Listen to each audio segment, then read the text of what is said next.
One thing I want to say, putting these together and spending the time doing it, it only happens because of people, actually two of the people that are here today, uh, Ed Finneran and Steven Suissa, uh, both are executive sponsors of NABOE. And, when I do this, and I was thinking about this, we, we, we, we couldn't put these presentations on if it wasn't for the support that we get. So, Ed, this is a callous marketing pitch for you, but Ed, you're an amazing guy. You support NABO. You help programs like this come on.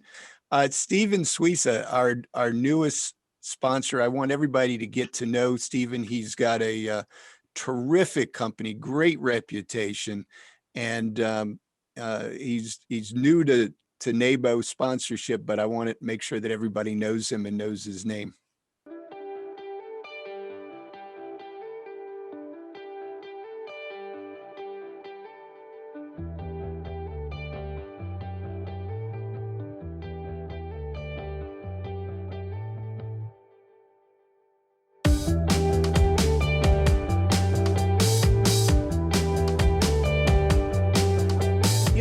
The one thing that struck me about Tucker was his ability in few words to convey really strong visual imagery.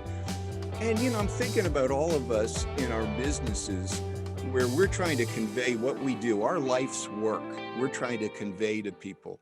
And overall, we don't do a very good job. And I thought, how nice it would be to have someone who is really now focusing his future on being this storyteller, being this poet. And I thought, if we just took a little bit of time and educated ourselves about this, and just to see the value of taking time to really think about what drives us, what's our inner why.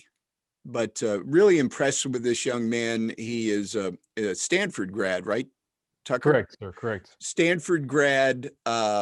He is working for Google right now, probably breaking his mom and dad's heart that he wants to become a storyteller and poet with a Stanford and degree and working for Google. Welcome, Tucker. Thank you for being on today, and tell us a little bit about yourself and what you plan to do today. Thank you so much, Ron. With that incredibly kind intro, my main goal will be not to wholly disappoint everyone in this room. So, no, I'm very excited to share a few words with you all today. Hoping to just kind of leave folks with a perspective that perhaps they hadn't considered in the past, to the point of some of the learnings and takeaways that Ron flashed up a few minutes ago. So. Might be a little bit different, but I just ask you keep an open mind, and try not to let you down. Thanks, Tucker.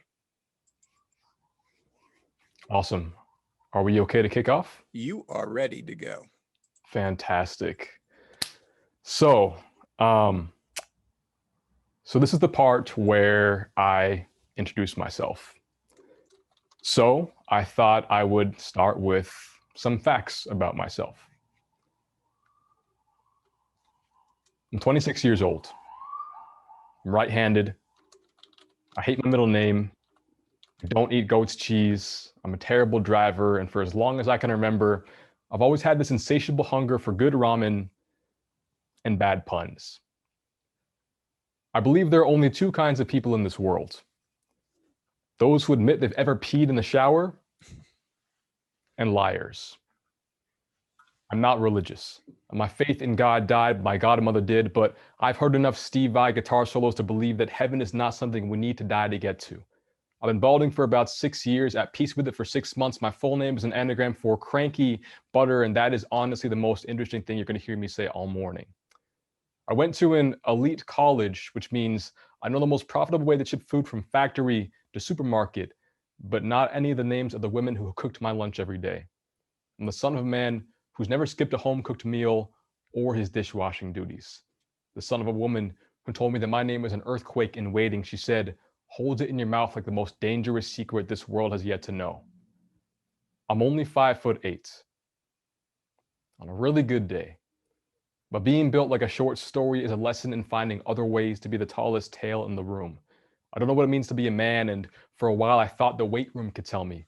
But I've heard stories of men with shotgun barrels for arms, who use their bodies as weapons. I've seen them shoot their mouths off and leave bullet holes in women's spirits. And my sisters say that they raised me to be a good guy, but I have a set of knuckles swollen with the memory of teeth and blood, and I'm still learning to unlearn my own violence. Reminded every day that a righteous heart inside a male body is just a gun with the safety left on. And I know boys who are still searching for their manhood inside bottles, bank accounts, between nameless hips. Boys who remote control their partners because they're not strong enough to let things go. I know people carry an addiction to property in our blood.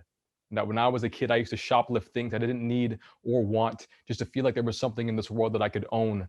I know the most beautiful thing about love is that it cannot be owned. Some days I'm still a 13-year-old whose stomach origami folds on itself every time Laura Stevenson walks past his lunch table. And I don't watch much TV these days, but I'm still a Nickelodeon kid at heart. So if you ask me who loves orange soda, I'm going to tell you. I've broken way more promises than bones in my life, but I'm not sure which has been more painful to heal. I have a heart the same size as a fist, and I didn't find self-love until I gave myself a beating. But I was the tree that fell in a forest when no one else was looking and dared to make a sound. I am the meal that this thing called depression has spent a decade trying to devour from the inside out. I'm living proof that that fool bit off more than he could chew. I believe there's nothing more autobiographical than a scar. So every time I see the remains of the barcodes I've carved into my skin, I read the story of a battle I win every day. I used to wake up breathless with anxiety that felt deadly, but now I'm so sick, I've got depression scared to catch me. I am both black and boy, which means that I'm the knife that threatens to slit the neck of silence and make everything bleed. Song, I am song. I know nothing can die that can't be resurrected by music, and that the dance floor is the safest place to be during the apocalypse. I know all of this. I'm still figuring out how to hold on to this helium balloon called happiness. I've got charisma down to a science, but most days I still have less confidence than DC weather in February. But I'm learning every day what it means to be human without being whole. Every night the sky opens its mouth and swallows the sun in a single gulp just to make room for the moon. What a wonderful way to live life, to be so full of so much light, but always hungry for more. Good morning, NABOE, and thank you for letting me yell at you for the first 4 minutes of your day. So look, my name is Tucker, and I hate poetry. It's not exactly true, but for a lot of my life it was. See, my older sister Kenzie had always tried to push me towards art. She's a phenomenal musician and singer, and when she saw what a violently shy and withdrawn kid I was growing up to be, she encouraged me to find my courage in creative writing. But believe it or not, growing up, I was a pretty analytical kid, whatever that means. So for me as a kid, poetry was an enigma that was, at best, let's call it unnecessary. It was this art form that claimed to have the answers to questions about the nature of our existence, but refused to actually spell them out. I resented its lack of an optimal style or structure, how it teases at meaning without ever actually giving it up, or the way that a single sonnet could be a love poem to one pair of ears, but a declaration of willful insanity to another. So I grew up happily ignoring Kenzie's suggestions, as well as the worlds awaiting me between the pages of empty journals. But at the age of 18, at the peak of what I later learned to be my battle with depression, thank you, WikiHow and WebMD, I left my hometown in England for California for university, an ocean away from anyone I'd grown up around. And on the plane ride over, I found myself suddenly tangled in this web of excitement and terror and yearning and confusion and hopelessness that was unlike anything I'd ever felt before. Call them hormones or not, all those realities collided on that flight, and I frankly had no idea what to do with them. So I did what any mildly angsty 18-year-old who had grown up on Blink-182 would do. Pulled out some scrap paper and wrote my best attempt at a poem. And when it was done, I sat there swimming in a small pool of my own tears and snot, and I finally began to see the purpose of this often obscure craft. See, there are questions we all face that demand a singular, expedient answer. What's the fastest way for me to get to work is one such question, especially in lockdown when there's sleet outside. But in turning inwards and reflecting on our experience of the world, many other questions find us that demand that we think more expansively in order to truly understand them, in order to reflect the most ambiguous parts of ourselves back out into the world. Now, poetry invites us to welcome the complexity of those questions instead of working against it. It seeks to engage the imagination and heart so as to produce as many images and ideas as possible rather than fewer. And in those few precious moments where it does its job just right, this imaginative thinking allows the poet to create connections inside themselves and the readers beyond the page that quite literally never existed before. Now, after that flight, I spent the next 4 years nurturing what would become a hopefully lifelong love affair with creative writing. Workshops became open mics, became performances, and by the end of my second year, I'd stumbled somewhat butt backwards into the unique curriculum that saw me spend Monday to Friday flailing around in my classes, but on weekends gave me the privilege of traveling the country to perform my work to audiences that were exclusively less intimidating than this one. But even though I wasn't performing for a NABOE caliber audience back then, I wanted to impress them all the same. And I was still that mortally shy kid at heart, so I was terrified of putting my soul on a plate and looking a fool in the process. So when I got up there, I would avoid the risky or heavy poems and stick to stories that I knew were going to kill. And for me, that meant funny poems, or poems that I call funny and that others tolerated against their will. Picture this: a poem that was an ode to the color orange, in which I comfort this color that feels out of place because its name doesn't rhyme with anything, by describing what life is like when your name is Tucker. Yeah, looking back now, it's as corny to me as it probably sounds to you, but audiences actually loved this lighthearted stuff. So over time, I started experimenting, finding out what buttons I can press and levers I can pull in my writing that'll leave the cheering and applause louder than ever before at the end of each night. So I keep playing with these artificial sweeteners in my work like I'm on a quest to concoct a cocktail of snaps and laughter that'll leave my audience drunk on joy and good feelings. I even show Kenzie a couple of my funniest poems that I was certain would make her proud, and it kind of make her scratch her head a little bit. But the bookings kept rolling in, and the view counts were stretching their fingertips towards the sky. And as Ron mentioned, I was getting to enjoy the unique pleasure of getting to torture my parents with threats that I might one day use my Stanford degree to become a poet. So as far as I was concerned, everything was going great. I was sitting firmly in my comfort zone, and it felt like a throne. But see, success in art, or whatever you want to call what I was experiencing, it's a strange thing. It takes that emotional urgency that pulled you towards your craft in the first place and assigns it a price tag. And once I understood what it felt like to have the crowd of jackals willingly sink their teeth into a piece of me, the thought of feeding them another that they might spit back out wasn't something I was all that interested in.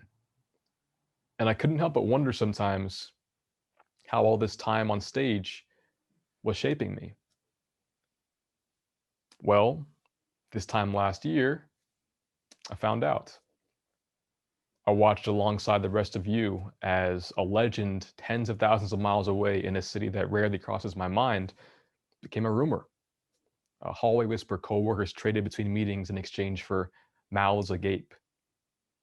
And then, out of nowhere, I watched it arrive and keep us at home, keep me from the people I love across the Atlantic. And on the day the lockdown was announced here in California, I sat at this desk where I write my poems from, and all of those stories I had shoved out of view for being too uncomfortable to look in the face came crawling back towards my fingertips. And I silently wondered, If I had known that this blessed opportunity to create and share stories with the people who matter most to me was going to be stripped so indefinitely from my life, what would I have found the courage to write back when I was lucky enough to have access to a stage that had room for my voice? Well, that night I turned to my pen and my journal for an answer. And it took some digging, but I'm pretty confident that we did find it. So I'd like to share those words with you all today.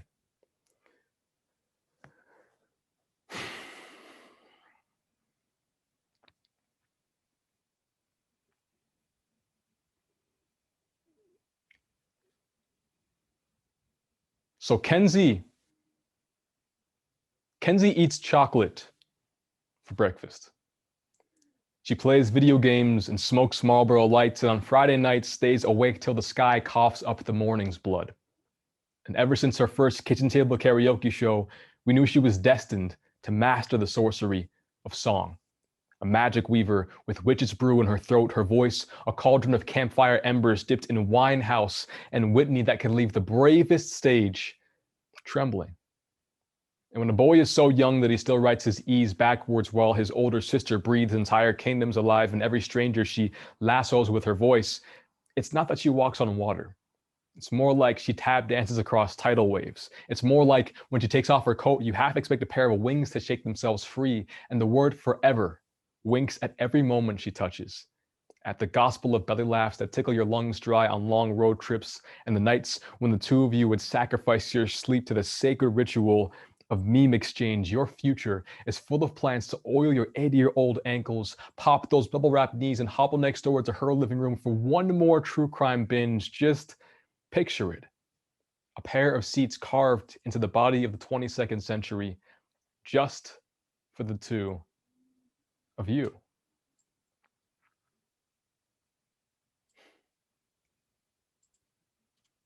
But the day that she brought home her diagnosis, I couldn't remember its name.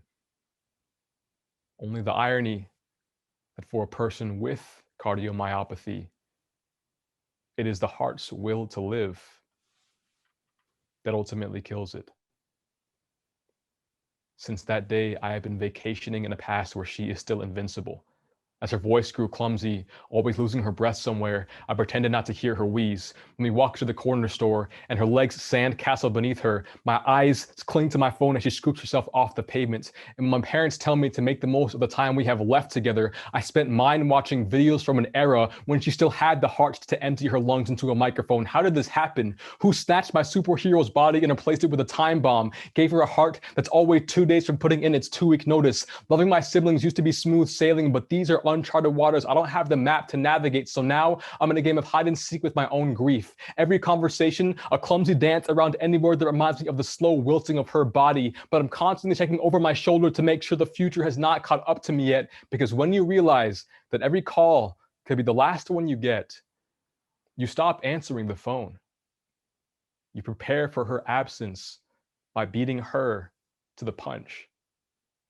Remember how the first time my grandfather brushed shoulders with dementia, he worked overtime to prove how alive he was till he forgot how to hide from himself. And I think it odd how often this family denies its way out of discomfort.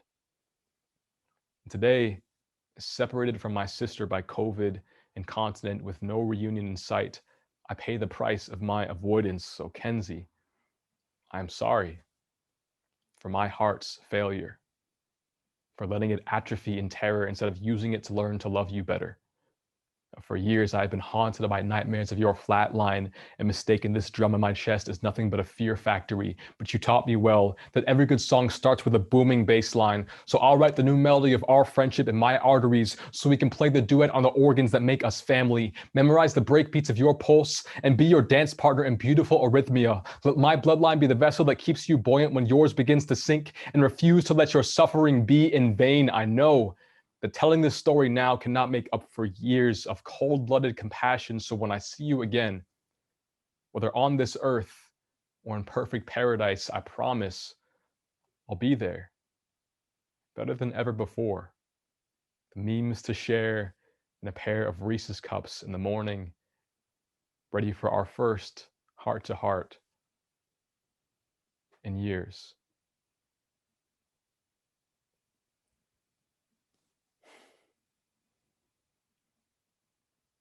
That poem was the first time I've shed a tear while writing ever since that flight 9 years ago.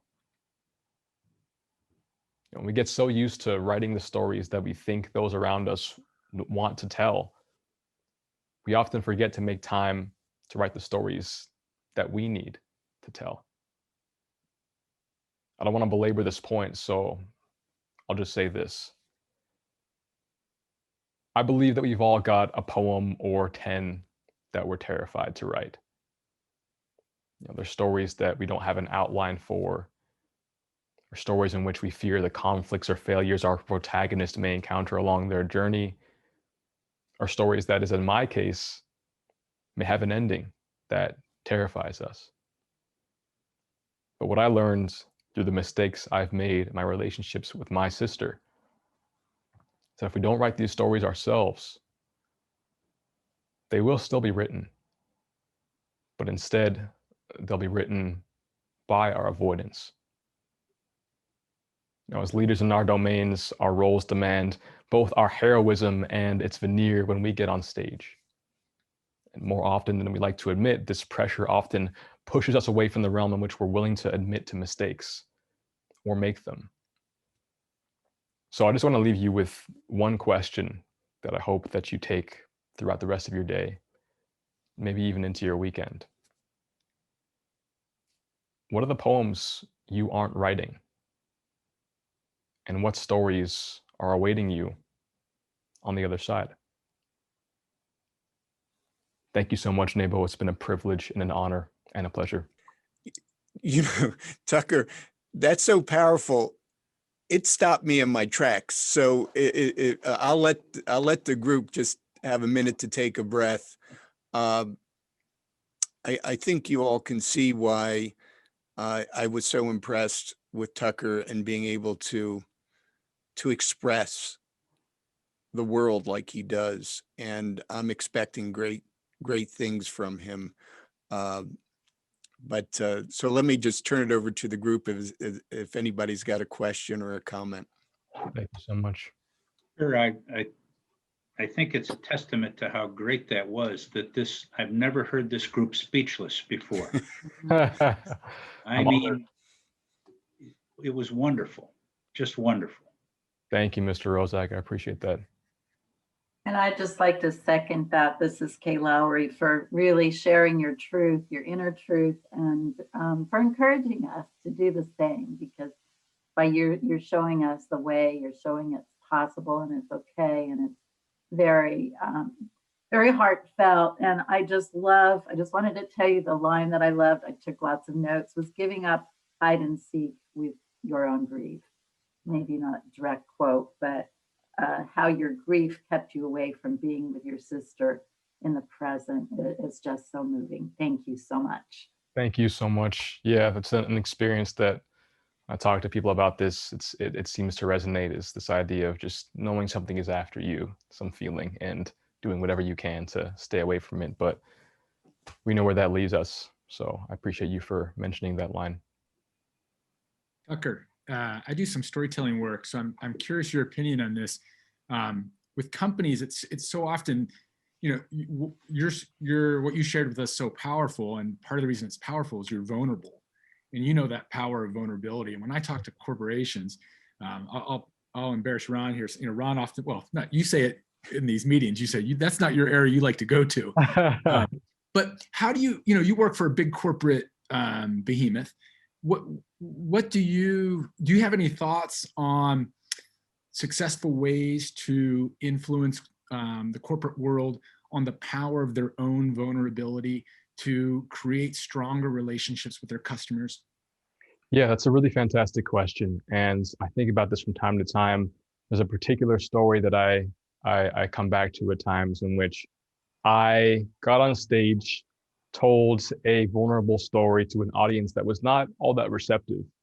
And I thought that I had failed. I was incredibly embarrassed and never wanted to go back to that realm again. And then a few years later, I encountered one of the people that was in that audience who had, give me his little jab afterwards. And it turned out that this person had experienced a loss in their family a few years after we had connected, and he had, seen the story. And it sent him into a bad place for a little while. And I guess at some point he went back through his archives, found the video or something of that nature, and, ended up watching a few other stories of people being vulnerable in the same context. And for whatever reason, seeing that energy was enough to kind of bring him through to the next stage of, levity as opposed to darkness. And I come back to this often when thinking about vulnerability, not just in our lives, but also in our work, in the sense that we often imagine that vulnerability is something we do just for ourselves. But really, I think it's the witness of that vulnerability that benefits when we're willing to demonstrate it.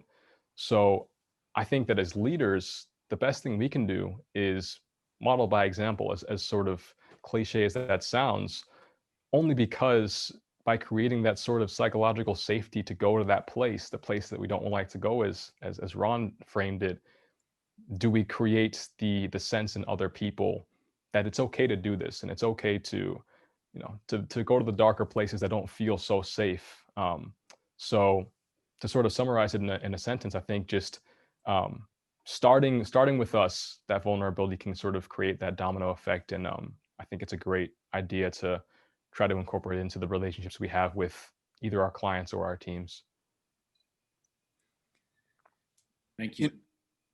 As I look at the group that forms NABOE and the group that's here today, we all put our hearts and souls in what we do. I mean, every person here works way too many hours, works way too hard, and sometimes life gets away from us. And one of the reasons I wanted to have you on, Tucker, is kind of a reset.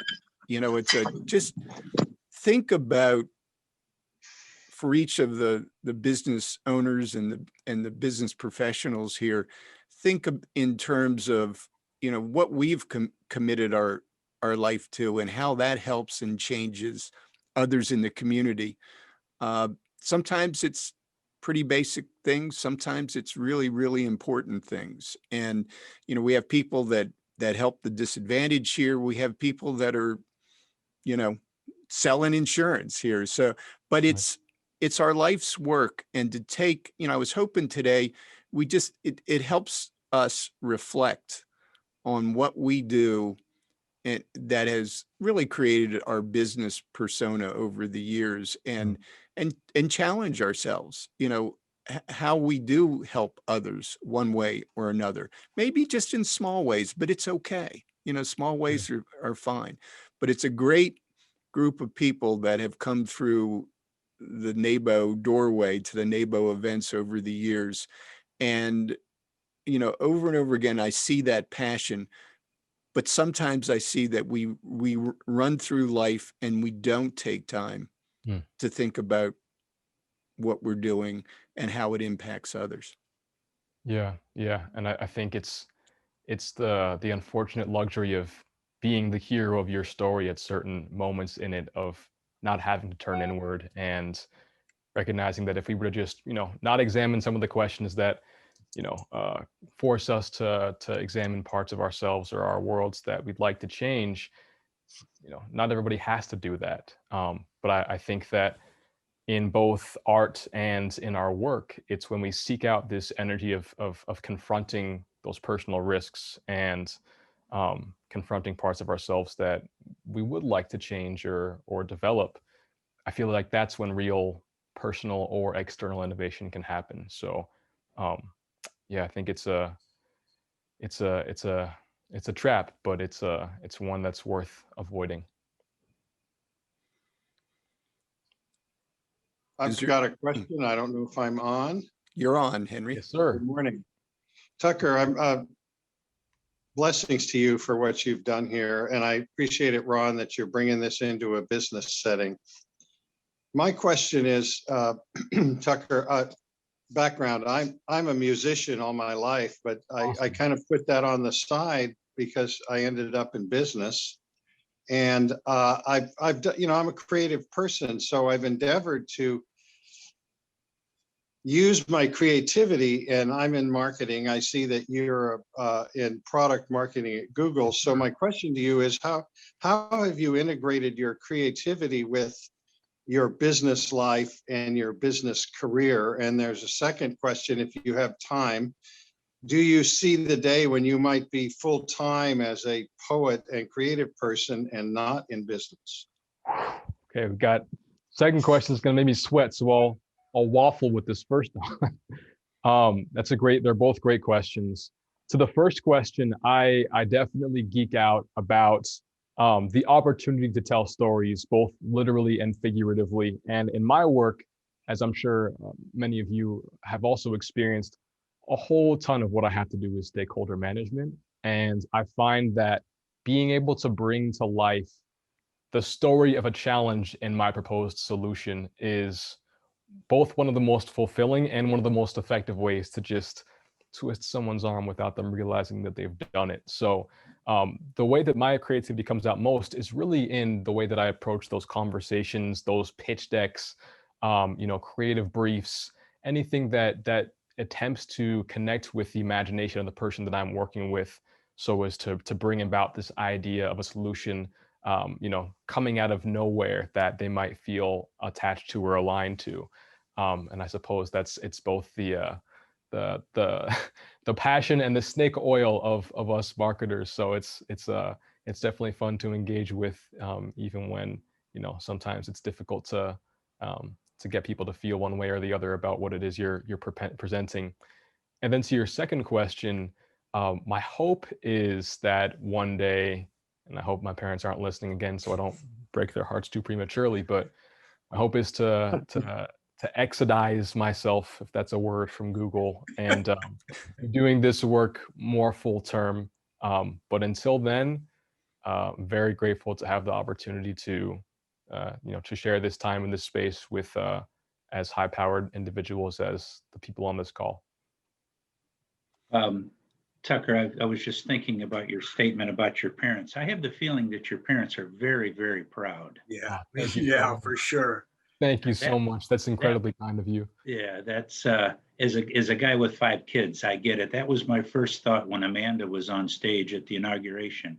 My very first thought was, I'd love to be looking at her parents right now. Oh man, that's a good way to reframe it. Perhaps I'm being a little bit hard on myself. Thank you.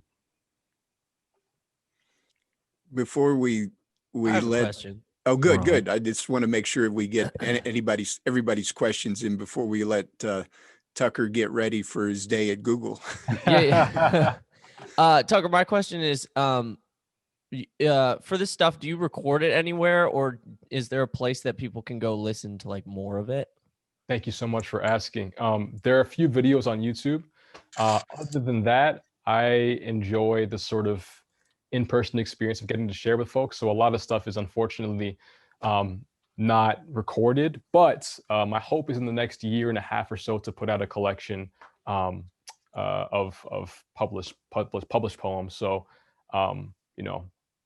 stay tuned on my LinkedIn for that. But if you, in the meantime, check out Tucker Bryant on YouTube, you'll be able to find a few poems that have been. And I've put a link in the chat box for everyone if you want to seek out and take a look at some of his younger days. He had unbelievable presence for Tucker. Were you as young as like 18, 19 in some of these? The first ones would have been around that age. Yeah. It was the first 2 years of college that kind of I was starting to get really into this world, and it kind of spiraled from there. So there are definitely some raw and angry days that thankfully I've found a way to mediate a little bit, but they're out there, and they're out there for anyone to see. Just so you know, Tucker, I Googled right at the end of your speech, I Googled you and sent the YouTube videos to my kids. Oh, no kidding. I hope they enjoy them. Well, Ron just sent them to all of us. That's right. Well, Ron sent you the link. And, you know, as a parent of a young boy your age, who left the big life at Airbnb, and you know, so I'm going to say I'm going to be the other side of your parents' reaction. We need to. Yeah, you know, it's like, wait a minute, you work for Google? Don't they give you stock every year that you work there? Isn't this a place where you could retire when you're 40? You know. And write poems. Yeah, true. That's one way to take it. There'll be actually an ability to write poems when you got some rest and investment to do. Well, Tucker, thank you very much. This was quite a unique NABOE. We will have this on podcast, and it's a good thing we have our podcast guy here, Joe Ennis. Joe, we want to get this one up as soon as we can to share with not only the NABOE audience, but with a even wider audience that checks out we call it the Big Idea Podcast for NABOE. So again, Tucker, thank you. Inspirational, lots of fun, sad. You put everything together for us this morning, and we really, really appreciate it. Oh, the appreciation is all from my end. I'm incredibly grateful to have gotten to share this space with you all. So thank you so much, Ron, for inviting me and for holding this fantastic space for all the attendees here. And thank you all for your time, your energy, your questions, your encouragement. It means the world to me. So thank you very much. Great job. Thank you. Have a wonderful day and a wonderful weekend. Same to you. Take care.